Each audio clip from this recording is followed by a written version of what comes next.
तो इस वीडियो में हम सबसे पहले बात करेंगे प्रतिऑक्सीकारक के बारे में। तो प्रतिऑक्सीकारक ऐसे रसायन होते हैं जिनका कार्य खाद्य पदार्थों में ऑक्सीकरण की अभिक्रिया को कम करना होता है, क्योंकि ऑक्सीकरण के कारण खाद्य पदार्थ खराब होने लगते हैं। ठीक है, तो दो एग्जाम्पल मैंने यहाँ दे रखे हैं प्रतिऑक्सीकारक के। पहला है BHT, जिसे हम कहते हैं ब्यूटाइलेटेड हाइड्रोक्सी टोल्यूइन, और दूसरा है BHA, जिसे हम कहते हैं ब्यूटाइलेटेड हाइड्रोक्सी एनिसोल। तो हमें इनकी स्ट्रक्चर के बारे में ज़्यादा दिमाग नहीं लगाना है, हमें केवल इनके नाम याद रखने हैं, और नाम में भी सबसे पहले इनके शॉर्ट फॉर्म BHT और BHA। तो ये तो कहानी थी प्रतिऑक्सीकारक की। अब हम बात करते हैं खाद्य रंग की। तो नाम से पता लग रहा है कि ऐसे रसायन जिनका उपयोग हम खाद्य पदार्थों को रंगीन बनाने में करते हैं, जैसे कि जो टेट्राजीन होता है, इसका उपयोग हम पीले रंग के लिए करते हैं।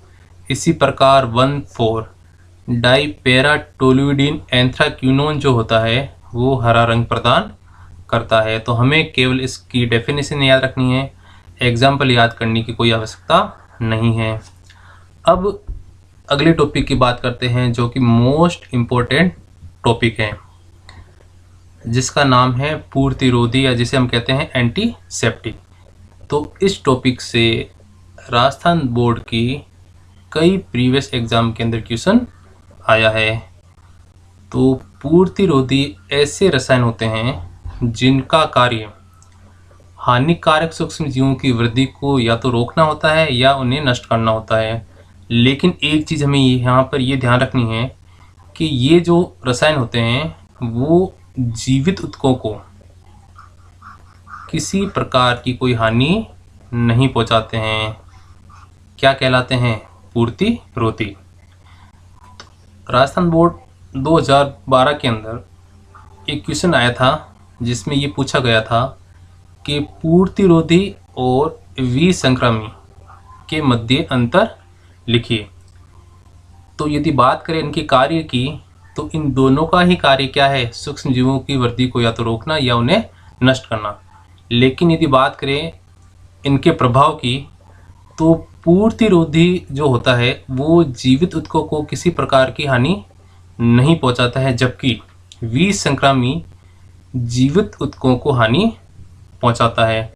तो इसका यूज जो होता है, इसका विसंक्रामी का, इसका यूज हम निर्जीव वस्तुओं के लिए करते हैं।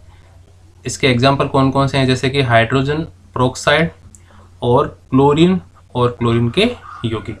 तो इस चीज़ को भी हमें अच्छे से याद रखनी है। अगला इम्पोर्टेंट पॉइंट है कि साबुन के अंदर पूर्तिरोधी गुण डालने के लिए हम उसके अंदर क्या डालते हैं? तो क्या डालते हैं इसके अंदर हम बाईथायोनल। ये अच्छे से याद रखना हमें। ये क्वेश्चन 2012 के अंदर पूछा गया है। अगला है आयोडीन टिंचर क्या होता है?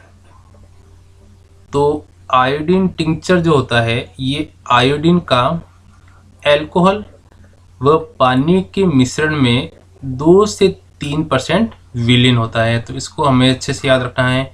ये भी राजस्थान बोर्ड सप्लीमेंट्री 2012 के अंदर पूछा गया है कि आयोडीन टिंचर क्या होता है। तो आयोडीन का अल्कोहल व पानी के मिश्रण में 2 से 3% विलीन क्या कहलाता है? Iodine tincture.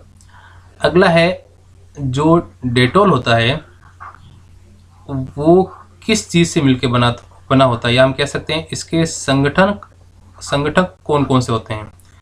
तो डेटॉल जो है वो 2 यौगिकों से मिलकर बनता है, जिसमें एक है क्लोरोजैलिनॉल और दूसरा है टर्पिनियोल।